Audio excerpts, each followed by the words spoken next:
Circuit, Shahrazad Ali.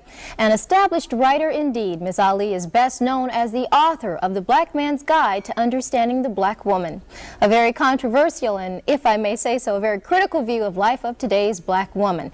She joins us today in our studio, and of course we'd like to welcome you today to Vibrations. Well, thank you, Raven, for inviting me. Basically, it's your premise that the black woman is out of sync with the natural order of things. Can you explain that? Well, it's a very sensitive subject, and certainly I believe that I have tried to approach it from a very sensitive angle.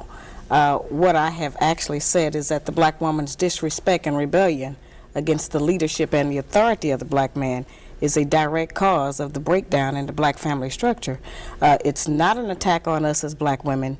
It's just saying that in the breakdown of any relationship, both parties have to take responsibility. And as black women, we have been protected and insulated from any kind of examination about what our share of the responsibility is in the breakdown of the black family.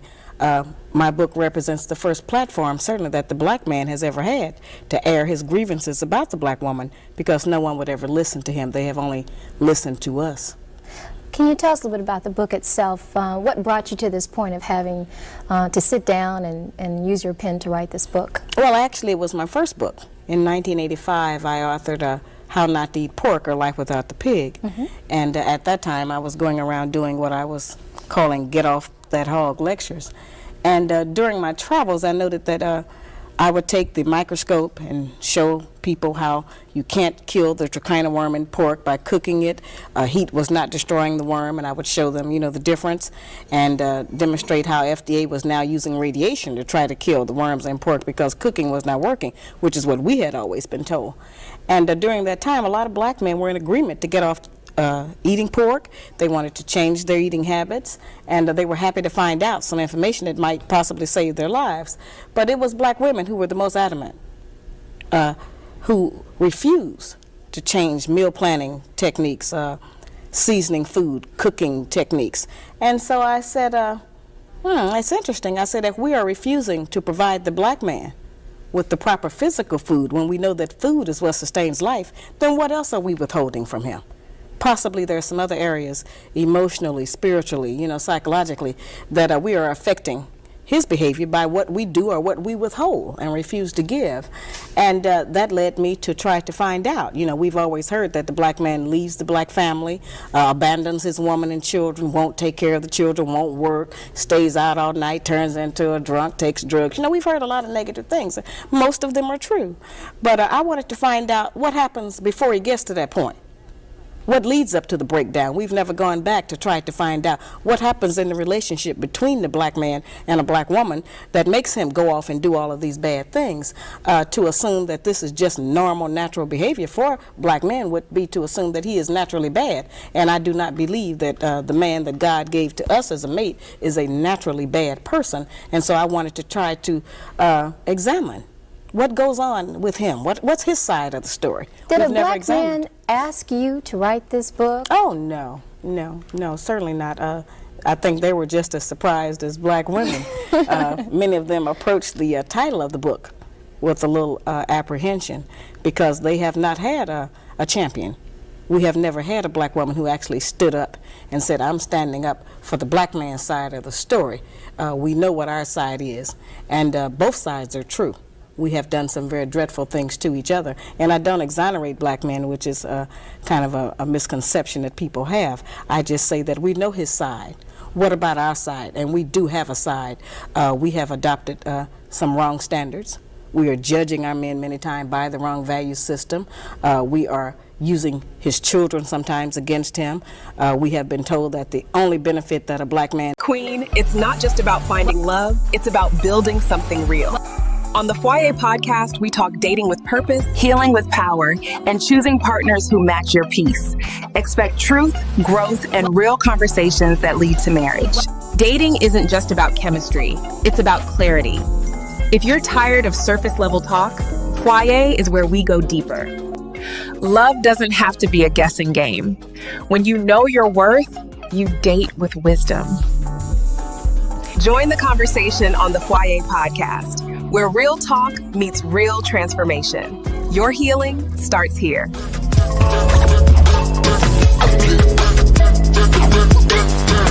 provides in a home is money, and if he does not give us money to take care of those kinds of financial provisions, that he has no value. And what my research has proven to me is that a black man, any man in any home, provides much more than financial support. The man provides guidance, instruction, discipline for the children, which we sorely need in our black homes. He provides gratification, fulfillment, protection. I mean, there's so many other values, and these values are the ones that are missing in our children today, which is why many black children are in the street, out of control themselves, disrespectful, don't have any regard for anyone.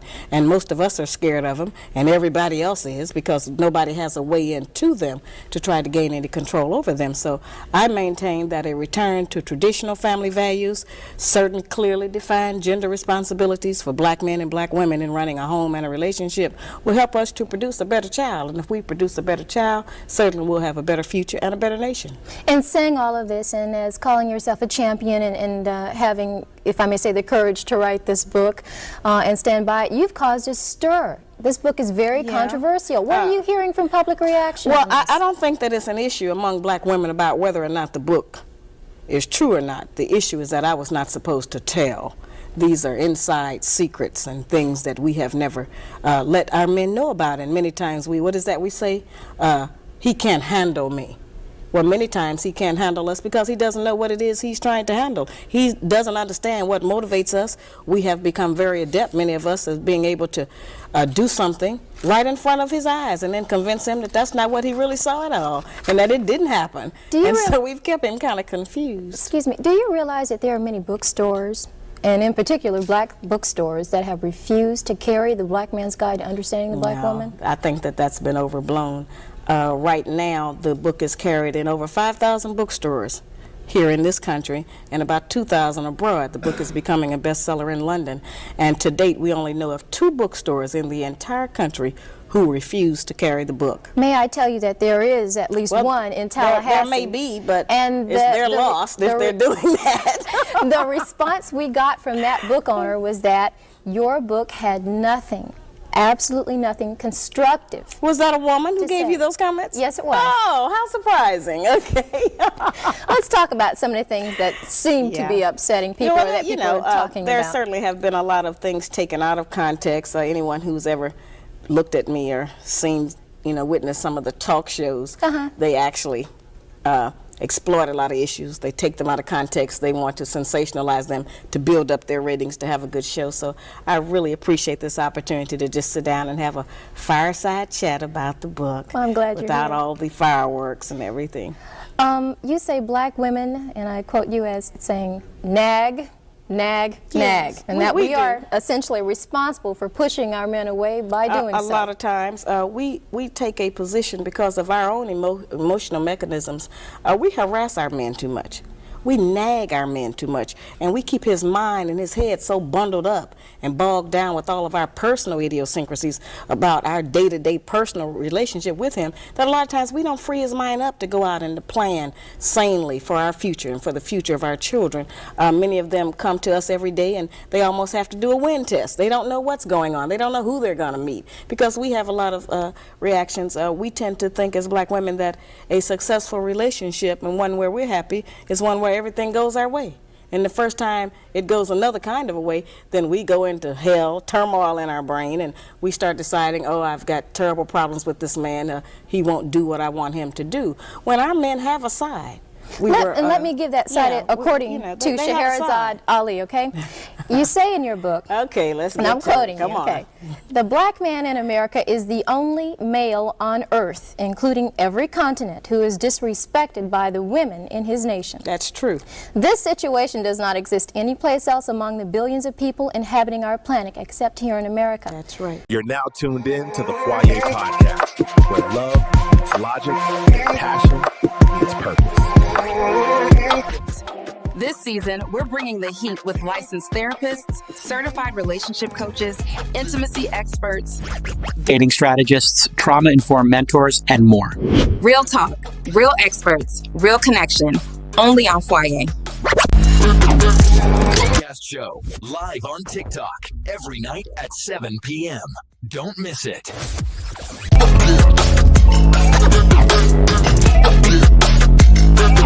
The other black men, the yellow men, the red men, the brown men, and the white men are all honored and respected by their respective nations. All other women recognize and accept that the man is the authority, the ruler, and the leader. Only here in the United States, in the black nation, scattered throughout the United States, is the black man neglected. That's pretty powerful. And it's absolutely true. We have been displaced. A lot of us don't really understand what slavery actually did to us and how much psychological trauma it did to us regarding what our proper roles are with each other, what our responsibilities are as man and woman in our various communities and relationships. We have never been debriefed from slavery. Not really. We have just, we know we had that history, but we don't know how it affected us. We don't know how much of our actual culture we lost, how much of our ideas were taken from us. We know that our religion was taken from us. We know that our names were taken from us, but we don't know how many other standards of day-to-day life have been removed. And while we have adopted the American way of doing things, they have not worked for us because we have a very special situation. We are not the same as everyone else. And a lot of the people who want us to pretend that slavery didn't exist or to forget about it, they've never been a slave. So they don't know what we're going through. They don't know what this has done to us. It has made us as black women insecure. Why not? If that's true, why not take up for us? Why not write something that says we need that? We've had everybody to take up for us, and we've always had books about black women, how great and how strong we are, and we are that. I'm just saying that we have used our strength in the wrong direction. We have used it against our men instead of standing up for them. And if we start to support our men and to speak a good word for him publicly, then so many people won't be able to come against him and tear him down. And he won't have to feel so frustrated, and he won't be outside away from us looking for peace of mind with women of other nationalities, because we actually want our own black man. We need him back in our homes, and we want to have one. We're just living in a culture where they're trying to convince us that not only do we not need a man, but there are some other options to having one. And those options mainly are celibacy or lesbianism. There's an old saying that says, charity begins at home and spreads abroad. And Absolutely. in your book you say that we are not bringing up our daughters and our sons in a correct manner to respect their fathers. No, we're not. Unfortunately, as I say, since money has been used as the measure, many times if a black man does not have money to give us, we won't even let him see his children. We won't let him spend any time with it because he does not give us whatever the child support is. And I'm not saying that we don't need money to raise a child, but I try to explain to black women that raising a child consists of much more than feeding, clothing, and sheltering it. That's maintaining one. To raise one, you need a return of the parental coalition of the father and the mother to put the proper values into the child. Many of our boys, when we raise them alone, they grow up with the female emotional mechanism. They are suspicious, they are doubtful, they're disrespectful of womanhood, they are bitchy, they can't make a decision. And many of our girls who grow up in a home where there's no man present, they go out into the world and try to mate. They don't have any idea how to live with a man day to day, how to prepare a proper meal, how to be a mother, how to just be in love in the home. Most of what our people and our children especially have learned about how you have a relationship, they learned off of television. And television doesn't represent our needs. And so a lot of the confusion has come, from outside agencies that we have not recognized just how detrimental it has been to us as a people. Can I play devil's advocate for just a moment? Well, I wish you wouldn't, but I know you must. Go on. What if I am a good wife, his home is clean, his kids are fed, I'm making sure they're well educated, I help them with their homework, I'm a good lover in bed, I help him with the finances, and I say, look at that. He still took a walk.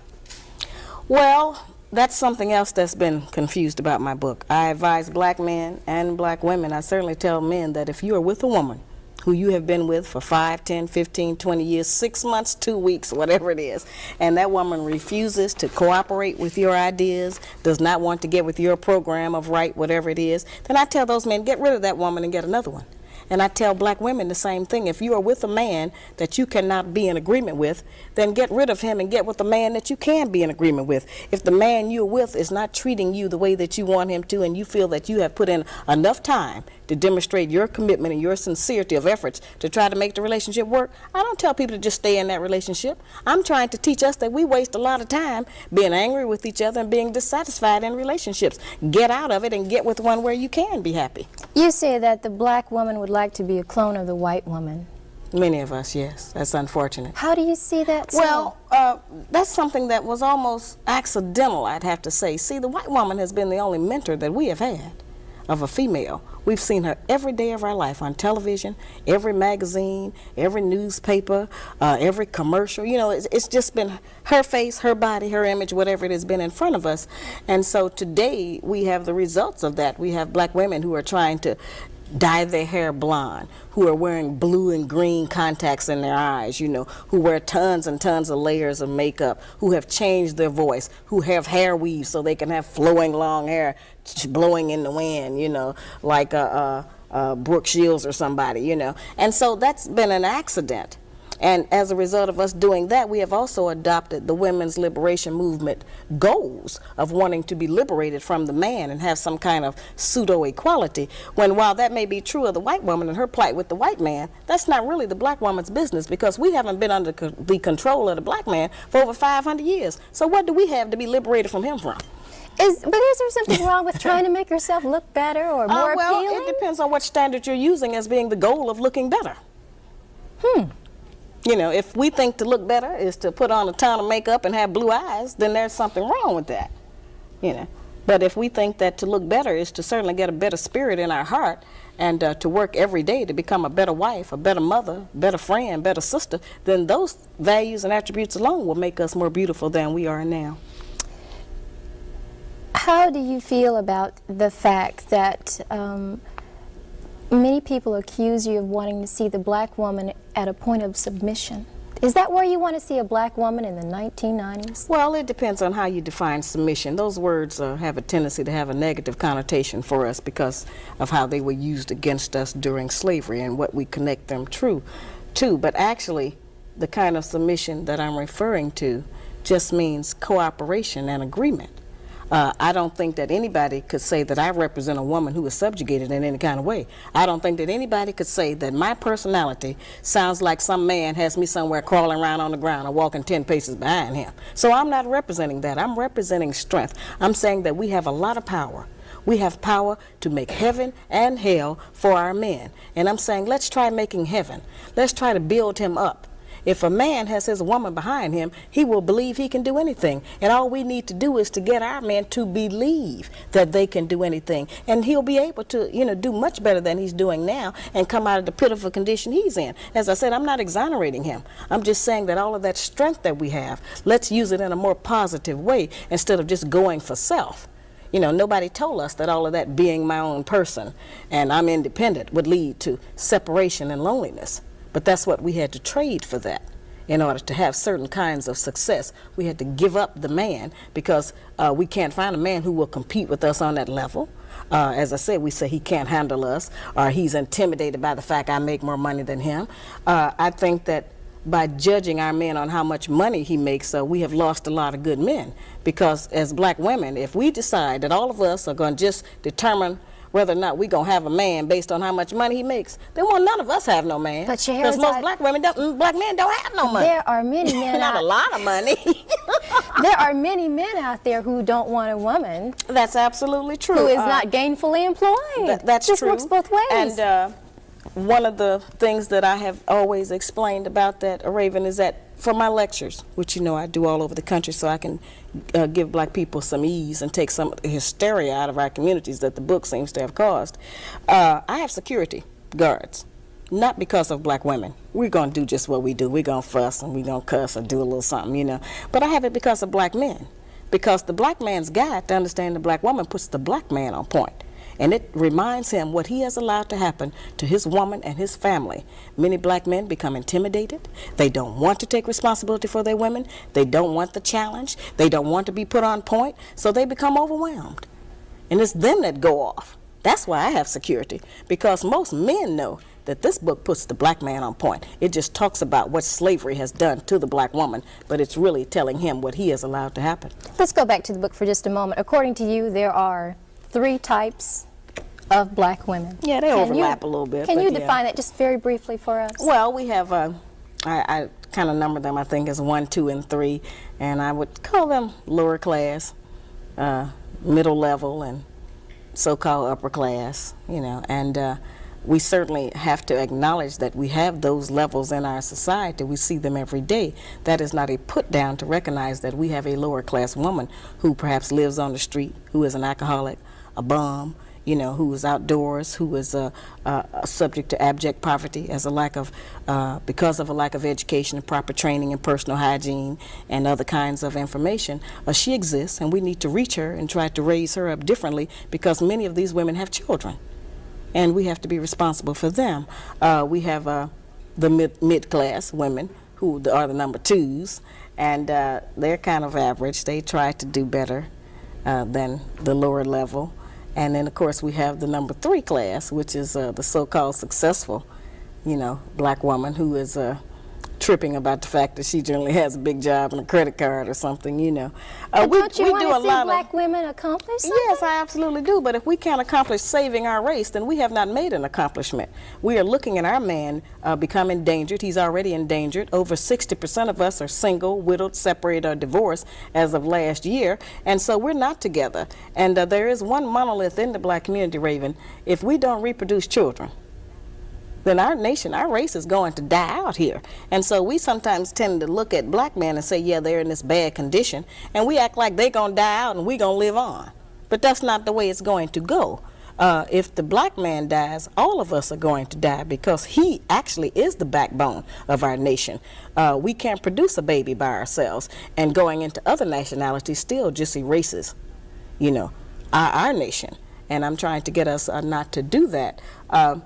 You have problems with interracial marriages. Yeah, I'm not for that. Well, because of the fact that I think that God made a male and female of every nationality so that they could mate and reproduce. And I think in our particular case, a lot of us try to run to what I call race denial by trying to marry into other nationalities to try to get away from our own heritage. Many black women do that, and certainly many black men do that. So I'm trying to get them to get back together and stop trying to marry and go into other races and infiltrate them with some of the nonsense that we bring as a result of our sad slavery history. What if a woman says to you, well, I was alone, and he came to me at a very vulnerable point in my life, whether he's Hispanic or from the Middle East, or he's Caucasian, white, and Caucasian, doesn't matter. And she just says, he came to me at a very vulnerable point in my life, Scheherazade, and he's good to me, and he takes care of me. It's not necessary for people to confess to me. I tell people all the time, I'm not taking a poll. This book is about self-examination and personal development.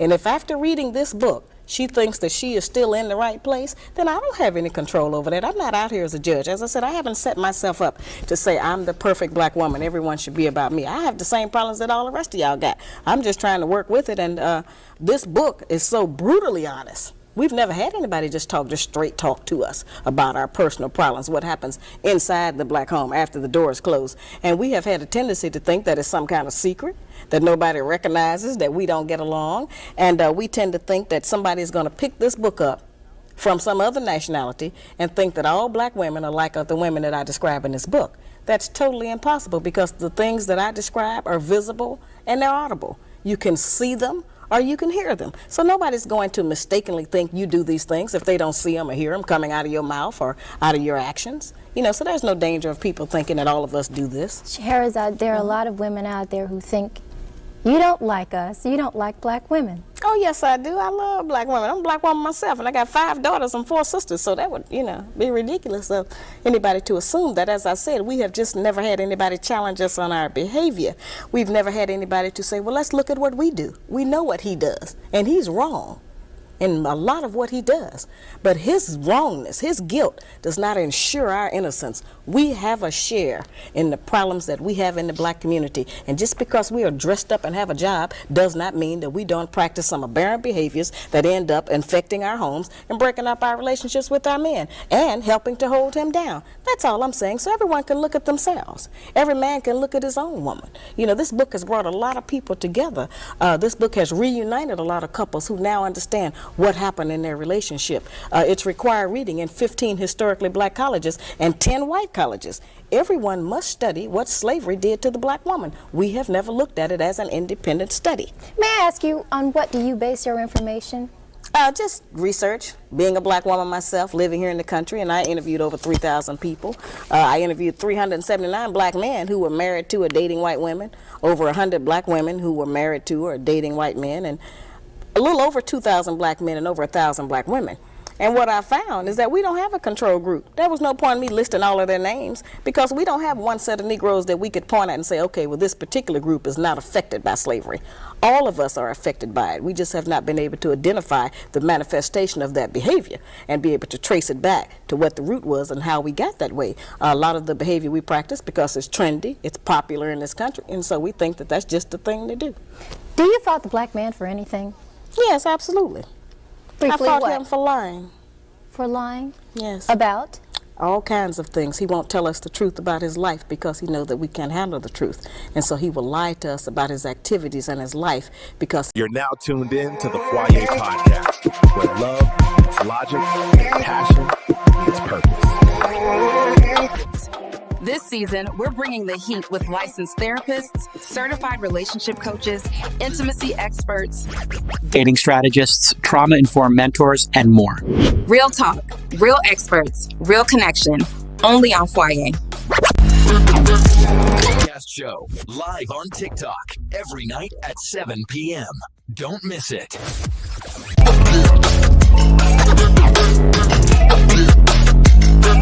It preserves the peace for him, he thinks. But we know that lies don't build a relationship. They create doubt, suspicion, and fear. And then we exhibit those behavior traits. And fear in the female is always translated as hostility. And so, see, it's a locked-in circle that I'm trying to get us to look at, how these things are connected and what they produce. A lot of the anger and frustration we have at each other is really not even at each other. It's about our conditions. It's about something that's almost been genetically sent down through our womb because our men were not able to protect us. They were not able to keep the slave master from snatching our babies out of our womb, to allow us to have food or clothing. A lot of different kinds of things that happen to us that just make us tremble. They make us frightened. And so now it's to a point where everything that the man does, we have our total emotional balance, our self-esteem, our self-respect, everything that we stand for as a female, we have it tied right now to our men's genitals, and it depends on what he does with those about whether or not Let's talk about that for just a moment. See, this is an intense topic. Yes, I just this never is. get a chance to explain One it. thing that I read over and over again in your book was I know what that is. regarding infidelity. And let me just make this here. You say in your book, there is no history of the black man settling down with one woman Right. and never desiring to have another, before Right. slavery, during slavery, or after slavery. That's the black just the man truth. has never been recorded to have just one woman. Right. Well, I think there's some actual facts we can look at on that. Monogamy has failed for the white man in America. But this is like saying it's okay. It's not me saying it's okay. This is how they're living. I'm giving you the history of what their life is. Black men haven't been waiting on me to tell them it's all right to have more than one woman. Neither have white men. You know, this is just what they do. I'm not talking about fornication and adultery. I'm not talking about one-night stands and running around rampant with other women. That's not the kinds of, when I say more than one woman relationship. I mean that before we came to America, our men had more than one wife and family. And we were satisfied with it because we had not met the monogamy idea. We had not met the American white woman who, you know, insists on certain kinds of values in her man. We had not learned envy and jealousy. All right, after coming here, those kinds of ideas were bred into us because of society and the mores that the Americans made up here. And so then we started to have problems with that. But I think that since it is apparent that most of them, not all of them, it's certainly up to the man, do love more than one woman. I got tons of mail. A lot of black men write and tell me that they have had two women for 5, 10, 15, and 20 years, and they can't even get the women to speak to each other. Sometimes they have two families, Would I two want sets of to, children. but Sharon, would I want to talk to a woman who's sharing perhaps the bed and the money and the social life with who I would deem as my man? If you want to deal in reality, and if you are not insecure, and if you don't think that that robs you of something, you would want to know them. If he loves her, you certainly should want to know her. There are a lot of black women out there who say, Oh, I know "Sister, they're mad about that idea. I understand, you know. That And would that's never not hold easy. water. Wait a minute, that's not easy. And that's a frightening thought to most of us. And I don't like that. I'm not for that. I'm in agreement with everybody else. Our men ought to just have one woman. But that is not the reality. I'm trying to get us to deal with some reality for a change. Stop dealing with fantasy. Stop dealing with television. Stop dealing with imagination of how we wish things were. Let's deal with them how they are, what it is, present tense. And But if we because deal with that's that, happening then, doesn't mean I have to like that or no, want that to means accept that you that. can live in hell. That means you can live in doubt. That means that you can always be checking on your man. That means that you can be insecure and be, tearful. And that means you can be disappointed when you find out the real truth. And you don't want to have that in your life. None of us do. But in order not to have that, then we have to deal with some reality and recognize that men are not limited in the way that women are. Men are able to love more than one woman. I'm not talking about, as I said, just a random sexual relationship of fornication and adultery and all of that. I mean that there are many black men who have children by more than one woman. What is to become of those children? They need their father. Now, you say that once these relationships don't work and they start breaking up or things start going bad at home, you say, she will cry and seek sympathy. During this period, the black woman will remind the black man of everything she has ever done for him. Yeah, we do that. She will try to make him feel guilty and Yes. ashamed of his decidedly outrageous Yes, behavior. absolutely. She'll let the house go, and I quote you, to hell. That's right. She may stop cleaning, ironing, washing, and cooking. And we neglect withhold his place. sex. That's a real tool we use. We do that. But if to you would express cheat our on me or dissatisfaction. walk out well, on me... see, that's what I'm saying. We have to get into definition. Who told us that was cheating? Where did that idea come from that that's cheating? And I'm not saying that a lot of men are not just running around. I'm not talking about that. But if a woman finds out that her man has been with a woman while she's been with him for 3 or 4 or 5 years, that's a serious commitment and relationship. And if it hasn't taken anything from me, if I'm not going short of anything, and if this is what he thinks his responsibility is, then what kind of hell are you going to go through to prevent that? Since we cannot stop him, we have not been successful. The white woman has not been successful in stopping the white man from having another woman. They call them a mistress. We pick up a lot of that terminology. But a man who has 2 women, that's not necessarily a mistress. That's just his other woman. Now we got 2 choices. We can be the woman or the other woman. We don't have but those 2. Now I know we don't like that. I don't like that. But that's the reality of our life at some point. Now it's up to the man. But every man doesn't want 2 women, but those that do, they're going to do it. What about our morals and our religion? Whose religion? Whose morals? Not our religion, because we're not practicing the religion of black people anymore. That was taken from us. We don't have our morals anymore. That was taken from us. So whose idea are you representing when you stand up for those values? Not ours. Somebody else's. Some other nationality. And it may work for them. But it doesn't work for us. It hasn't worked for anybody, really, but nobody wants to deal with the truth. Monogamy was only created because of the economics of it.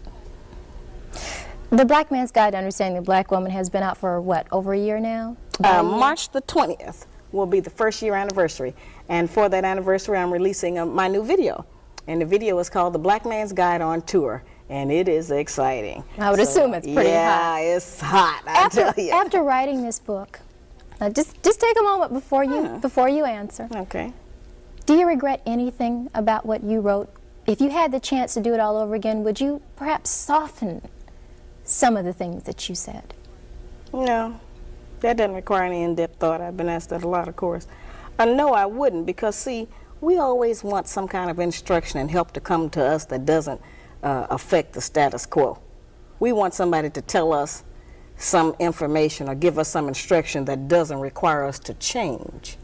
Okay? This book requires change. And one thing this book has done that I have really been pleased with, it has certainly reopened communications. And a lot of us as black women, because of what here seems like it's just so radical, are willing to make a lot of concessions now and cooperate a lot of other kind of ways to keep from having to do any of these things that I list in here. So I have letters from black men who just write and say, listen, thank you, my wife is cooking better meals now. I have letters from children that say, thank you, my mother quit her 2nd job, she's home with us now at night. I have had black men walk up to me on the street in New York and reach out to shake my hand and say thank you and just burst into tears and say, thanks, hey, I thought I'd never live to see the day. Not to jump on your case or anything here, but just to say in defense, How many of those women are afraid of an open-handed slap in the face? You've been Oh, accused. you know, that's a terrible thing. You have been accused of advocating violence. No, see, that's a misconception. I'm trying to stop violence in the black community. Now, we know, Raven, that domestic violence is at an all-time high in the black community. Black men currently are kicking us, blacking our eyes, knocking our teeth out, stabbing us, shooting us. They're doing a lot of horrible things to us. All right, so what I'm trying to do is to put some direction on that. One of the problems we have is that we don't know that change happens in degrees and stages. So if we just tell our men don't hit women, they're not going to do that any more than they're going to say no to drugs. You know, that doesn't work in that way, just to give that kind of instruction. So let's first put some controls on it. Let's get our men to recognize that they don't have to go off and brutalize us with their fists and hit us with weapons and kick us in the stomach and hit us in the breast. But it's okay for him to hit me with his hand? Wait a minute. I'm saying that if I can stop black men from kicking and shooting and stabbing and stomping black women and get them to just lightly tap us in the mouth, I will have saved a lot of lives and preserved a lot of families. What Yes, kind of ma'am. logic is that? Well, they're not going to stop doing it completely. Now, let's deal with the reality of the statistics. You know, 40% of our women are brutalized. So I'm trying to get the men to stop doing that to us. The Red Cross suggests the same motion, and nobody's ever jumped on them. If a person gets hysterical, you slap them in the face to bring them back around to reality. And I'm not even saying a hard slap. And let's go over that, because that's something that's confused all over the country. I'm so tired. That's the national anthem of black women. Now, at first I thought they were really upset, but I think it's been kind of a smoke screen. They're trying to use that to get black men not to read the rest of the book. Okay, this is what it says. If the black woman is brutalized repeatedly, the relationship will fail, and the black man will possibly be arrested and charged with cowardly abusing a woman. This is not the goal. Make no mistake about it. No black eyes, no punching in the stomach, the breast, no stomping, and no uppercuts. Analyzing the options available to the black man when the black woman's mouth, verbal abuse has been proven to be just as violent and harmful as physical abuse. When her mouth becomes uncontrollably disrespectful, they total only a few. He can walk away from her, leave the house, and get drunk. We know men do that. He can go to his other woman and complain. He can quit the relationship, leave the woman. He can try to argue back and lose. Nobody can out-argue us, okay? Or he can seek counseling or sympathy from friends. Now, those are the only options any man has when a woman is running off at the mouth to him.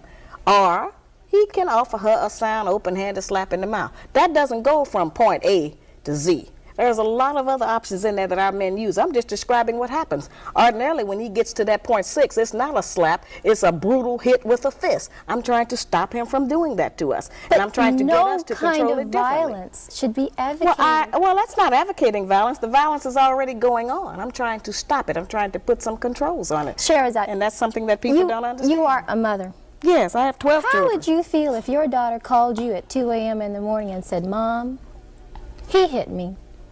Now, you're a mother now. You're a mother. Well, I'm not emotional like that. I'd have to say what happened. Put him on the extension and let me find out what happened. There are many women out there who would like to know, are you married? Of course I'm married. Yeah, you know I'm with being with a man. I'm not ashamed to say I need a man. No, I need a man. I'm one of those women. I had to have a man. I am not ashamed of that. My first husband died in 1985, unfortunately, of a heart attack. And I have a new husband now. And I've given the children to him, and we're raising them. And he's a very beautiful man. He's not afraid of me. He's not intimidated by me. And he knows me, and he has read the book. Okay? He is in agreement with my campaign. And all of my sons are in agreement with this. I have 7 sons, and they are very beautiful and very talented. And it's very interesting to see how, as a result of me teaching them differently, the girls that come there, they don't run the same game on them. You know, like they can't come into our house with the mini skirts on. Mm-hmm. They can't come in with the skin tight clothes on. You are Muslim, may I add that? Oh, of course, okay. But I'm not teaching our people religion. Okay. They already failed that course. I wouldn't dare try to teach black people religion. But does that influence the way you Islam influences your everything that goes on in the black community, because that's what we were before we were brought here as slaves. So yes, it certainly has influenced my life. Can I jump back? It's not a book on religion, and I don't bring it into it like that. I want to jump back for just a moment. You said there are 3 kinds of black women. Where do you fall? Probably somewhere, the categories overlap, probably between the 2, 3. And how do you criticize yourself? Well, as I said, I work every day to be a better wife, better mother, and I have not said I'm perfect. You know, I'm a victim of all of the things, just like all of the rest of us are. And I don't say that all black women do everything in my book. None of us have lived long enough to do everything in the book, but all of us do some of them. And every time that we do them, then it serves to break up our relationship and run our men away from us. When that's not really what we want at all. We really want him to run toward us. But sometimes we function in such a way that makes him be outside, looking for peace of mind with somebody else because we withhold the peace because we're mad at him about something, you know. I go around trying to tell black women if one of the things we can do for our men is just smile when we see him coming. You know? If you get with these ideas, the first thing it'll do is relax the muscles in your face. You won't be so uptight all the time. It'll make you beautiful. What are you teaching your daughters regarding to this philosophy? That to be able to judge things on an unemotional basis, to try to go by the actual facts of what is presented to you instead of how you feel about it. Our people in general have a problem distinguishing between actual fact and opinion, and we think we have an option to reject the truth based on how we feel about it. And the truth doesn't change just because we feel a certain way about it. It remains the truth. So I teach them that. Is this book semi-autobiographical? Oh, absolutely not. Excuse me. Absolutely not. No. But doesn't the average person that write a book, there's a little bit of him somewhere in what I'm the writer here, you the TV host, and writers do not do that. You can write about anything you want to. And the only thing I regret is that I didn't write the Black Man's Guide to Understand the Black Woman Part 2, because there's some more. This is just all I put into one book. But I'm coming out with the Black Woman's Guide to Understand the Black Man in 1993, probably. Well, I will tell you right now, there will be a lot of ladies. Oh, yeah, we return money every day. They're trying to buy it already, but I don't have it ready. The most profound question, perhaps, that I can ask you right now, do you believe in what you're writing, or are you a very astute businesswoman making a buck? Well, I believe absolutely in what I'm writing. I wouldn't come out here and go through what I have to go through around the country every day, and I could be in a different city every day of the year. The demand is just that great. I read an article in Emerge magazine the other day. People have been writing in about my book as a result of an article they wrote a few months ago. And the editor put a note in the magazine, in the front of their magazine, that that's Emerge magazine now. That's supposed to be black people coming out and so forth. They put a paragraph in there that said, we have been still getting letters on Shahrazad Ali's book, The Black Man's Guide to Understand the Black Woman, but we're not going to publish any more of them because we have decided that the book has made enough money. I thought that was the most ignorant remark. So I told my secretary, get him on the telephone. So I got that nigger on the phone. I said, has IBM made enough money? Has Nike, Reebok, AT&T? Why don't you go tell them people that they made enough money? You know, that's so silly that our people take an attitude of wanting to stifle someone else's success. The part that you mentioned in regard to me being a successful publisher and a female entrepreneur, absolutely. I have a great deal of insight about the publishing industry. I did this by myself. And you would think that somebody would want to do a story on that side, since obviously I know how to put together a successful project and carry it off into the second year now. But they don't want to deal with that, and they keep saying I've made enough money. And nobody even knows how much money I have made. They don't know what my responsibilities are. They do know I have 12 children. You know, but I thought that was such an ignorant remark for a black person to make when all of the people who are making money off of black people in our community, where it's not benefiting us at all. It's not helping us to grow or to change or to be better. And they never get addressed. They never get attacked. But they keep saying to me, you know, that I have made enough money, and they don't even know how much. The irony in this is that you said you wish you could see more black women taking more interest in the home. Well, you are a businesswoman. You're traveling all the time. Who's cooking your husband dinner tonight? My husband travels with me a lot of the times. You all just don't know who he is because we can't let that out. No, he's with me a great deal of the time. I have a strong family, extended family structure. I have sisters, and my children are between the ages of 5 and 26. Now, if that 23, 24, and 25-year-old don't know how to take care of the children when I'm not there, then I have failed. But I haven't, because they do know how to carry on until I get back, you know. Have you met any one black woman that you do admire, who you think has done an excellent job? I admire a lot of black women all of the time.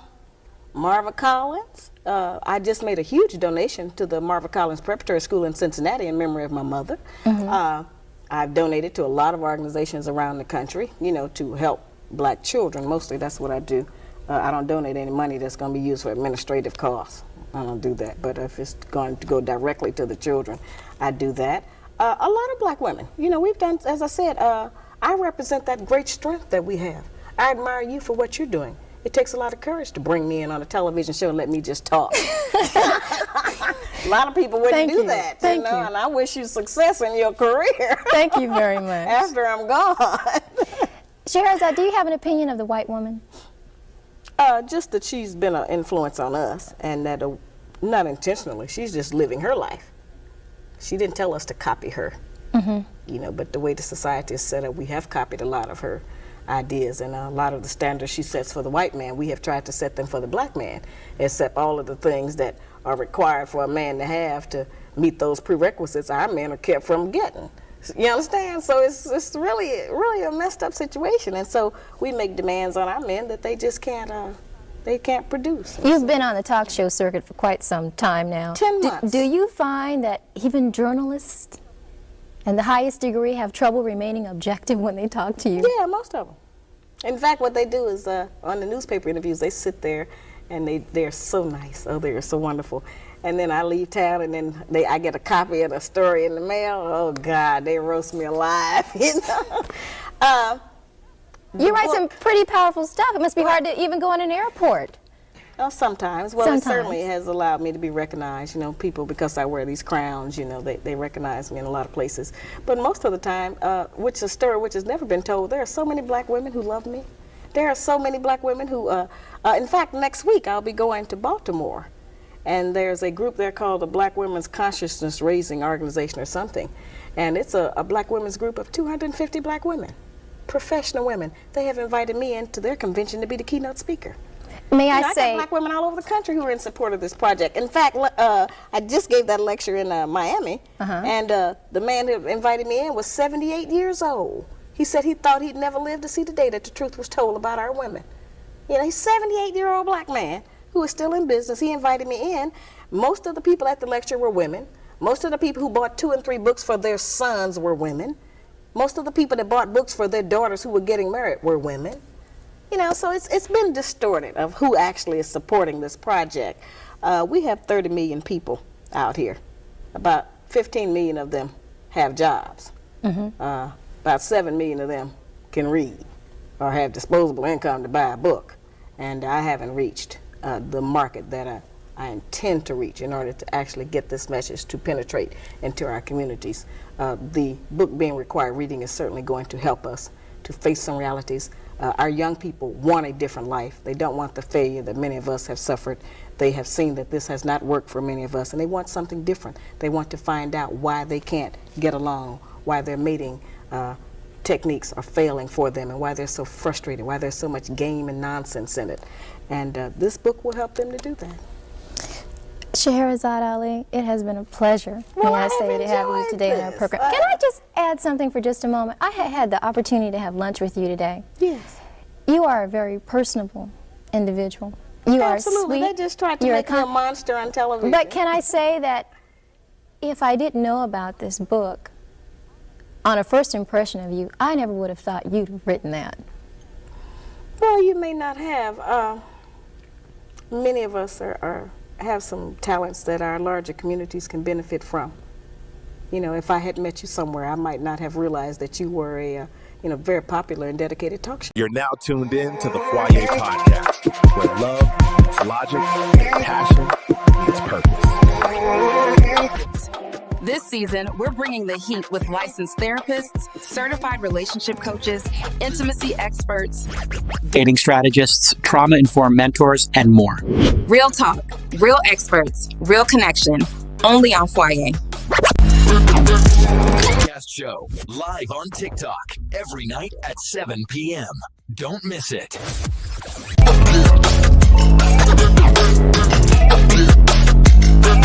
Host. I wouldn't have known that until you told me what you do. I believe that the message I'm trying to bring to my people is a message from God. I think that the only way our people get any message or information from God is through the people, and that this is a very important work I'm doing. This is not a game to me. It has a great emotional drain on me. People come against me with a lot of negative ideas. They come hard. They bring all the force that they have to bear, and I have to stand up under that. How do you deal with that? You know, well, I don't internalize. I don't let it go in.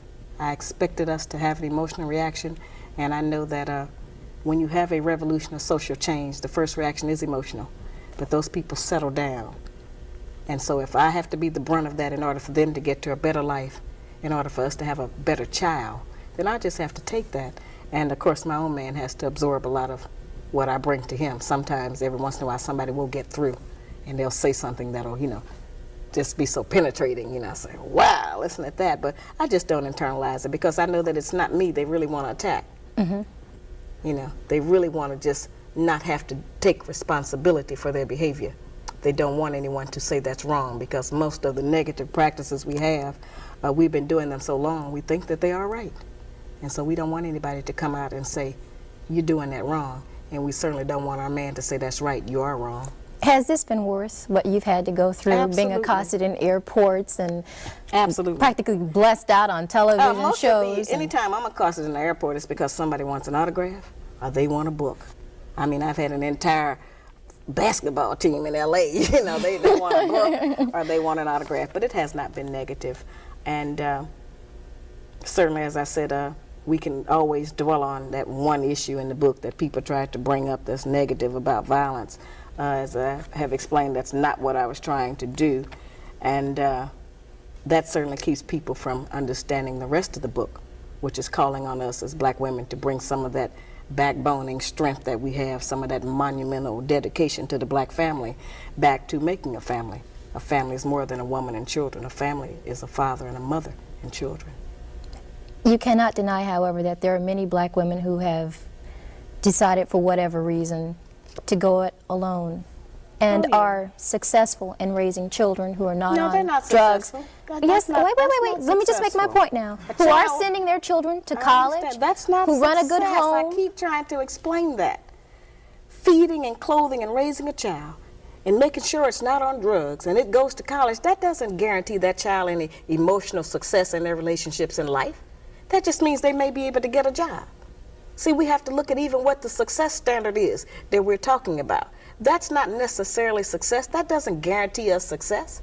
If we can raise up an emotionally stable child, one who knows how to carry on our black nation, who knows how to be a good mother, and still perhaps contribute to the outside community, if we can raise up fathers who take responsibility for their children and who know that their presence in the home is a needed one if we are to survive, there are a lot of other things more important than us just getting a college education and a job. That does not guarantee the success of a nation. That guarantees a personal financial success, which is not the only thing that we need to revive our black nation.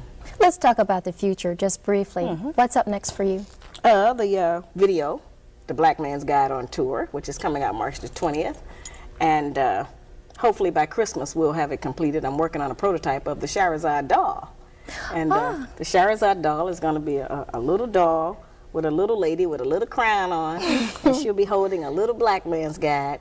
And when you punch her on top of the crown, she'll give you a positive message. I love that. When I thought of that, I sat straight up in the bed. But she's going to do that, and I've been asked to come into the elementary schools more now. And so I'm starting to, as I said, if I could work every day of the year, there's a request for me to come out and talk to our people because they want some relief and they want some explanation. And most of our people are intelligent enough to know that just because of the popularity of this book, our educational class has failed us because all of them together have never been able to bring one agenda to the forefront of our nation where all of the people are dealing with it, like this book has. The Black Man's Guide has succeeded in doing that. Our people are dealing with this all across the country, and it's becoming a crossover book. The white man says it's starting to help him with the white woman. So they're going to be in trouble too. It's not just us anymore. You will be going to Africa very soon. Hopefully, Nelson Mandela called me and he invited me to come there to Johannesburg. He says that they have a similar problem with the black women in South Africa, and that many of them try to marry into the white race because they think it provides them with better benefits than staying with their men who are suppressed, under the apartheid system. And I have been invited to London, of course, where the book is becoming a bestseller. I've even been invited to Ireland. They don't even have no black people there, but they say they want me to come over there and talk to the white woman. You know, I mean, I haven't been, this is a global project now. I just can't go everywhere. I don't have the energy all the time, and I can't keep dragging my children and my own husband. You know, he's got some things he's doing that I, you know, have to work with him on. And so, but I try to, who I want to work with actually is the black woman and the black man here in America where I live. That's where I'm really doing my major work. And if I go anyplace else, it'll probably just be live remote television, you know, to someplace else, but I don't know if I'm going to really have the time to travel to those other places. Did you know when you wrote this book that it would take off like this? I suspected it would. It's new information. We've never had it. This is brand new information, and no matter what anybody else ever writes about relationships, this is going to be the standard by which it will be judged. I want to talk just a moment about something that I saw recently on television. Everybody has taken the opportunity to make their poke at you. Oh, yeah. Did you see, by chance, the skit that was done on In Living Color? Yes, I saw What did you think about that? Well, you know, the phone started ringing off the hook. People were calling me from all over the country to tell me, did you see Living Color? And nobody knew how to react, you know, because they didn't know what my reaction would be, and they didn't know if I was going to go off, you know. I can walk around with a loaded gun sometimes, so they didn't know, you know, if it was going to be, you know. So I thought that was hysterical. That was the funniest thing I have ever seen, and it was a compliment because they could not have done that and been successful if they hadn't assumed that everyone, first of all, knew who I was familiar with the book. So, you know, that was excellent penetration, I felt, of the media. I had reached some goals. And I called him to thank him and told him that I wasn't angry. He wasn't sure if I was or not, but I just thanked him, and I sent him an autographed copy of the book. That's all I did. But I thought they had me down pat, I have to say. Even your family thought so? Yeah, my son said, Mama, it was just like you. So we taped it, you know, and we have, it's been on a couple of times since they aired it because of demand. And we have it at home, and it's certainly one that we get out a lot of times when company comes if they didn't see it, and we play it because it was so funny. But it was just a takeoff, and so many people have been able to earn money. You know, this book has put the black bookstore on the map. It has allowed a lot of black bookstores to open up other branches of their bookstores. A lot of people have testified that they have bought cars, put their children into the first year of college just with one book. You know, we can't ignore the economic base that this book has put into the black community. The first 6 months it was out, I only allowed it to be sold in black bookstores. But then as I did more national television shows, we didn't have enough bookstores to carry it that were in the mainstream of cities, and so I started allowing B. Dalton and Walden and Encore and all of the other chains to carry it. But it has done a great deal for the black community in regard to being an economic base. And I would think black people would be happy to have something else to sell other than Avon and Tupperware. Since those are not our products, you know. Let's just briefly, we're just about out of time, but I would like you to leave us here in Tallahassee, Florida, and the surrounding areas, the surrounding counties that can watch this program. What are some words of advice or wisdom or according to Scheherazade Ali? Just the only wisdom that I can leave you is the information that's already recorded in most of our holy books, and that's that God made the man and woman to be together in unity. And so it is impossible for us as black women to attend church and say that we love and worship God when we disrespect our own man, who is in the image of God, because God is a man. And our men may be the closest representative of that kind of masculinity of God that we ever meet. And that we should stop using our children to punish our men. We should stop disrespecting our men in front of our children. Sometimes we talk badly about them. It makes the child get a different idea about the father just because of our personal relationship. And that we should start trying to be a little bit more patient, tolerant, and courteous. And those are some attributes that we have kind of gotten away from because we are on this speed thing of trying to make a living. And as I said, I'm not saying that he's right, but if we become better women, he's got to become a better man. Scheherazade Ali, Thank you so much. This has been a very I've interesting enjoyed this. I know your people are going interview. to love this. Nobody ever gets to hear me talk this much. All right. Thank you so much for joining us today on Well, Vibration. thank you for inviting me. That's our show for this week. Thanks for joining us. We'll see you again next week. Bye-bye.